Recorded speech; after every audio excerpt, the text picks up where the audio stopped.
যে ওয়ার্ডটা আসবে সেটা একটা র্যান্ডম ওয়ার্ড হবে, এই সম্পর্কে কোনো ক্লু আপনাদেরকে দেওয়া হবে না, আপনারা টিম হিসেবে যে কোনো একটা ওয়ার্ড গেস করবেন। 3, 2, 1, first word on screen. Hamza Chowdhury. আচ্ছা ওকে, আর নেক্সট টিম।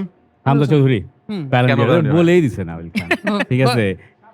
দেখেন ব্যালন ডি'র ব্যাপারটা নিয়ে আমাদের এত বেশি আগ্রহ, প্রতিবার ব্যালন ডি'র আসলে পরে ওই দিন শো করতে একদম ধাক্কা হয়ে যায় এবং প্রচুর গালিগালাজ খাই যে কেন রদ্রি, কেন ভিনিসিয়াস।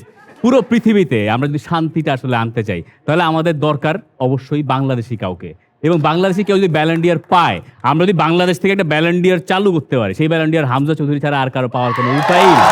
হ্যাঁ, এবং সেই ব্যালন ডি'র হামজা চৌধুরীর কাছেই যাবে।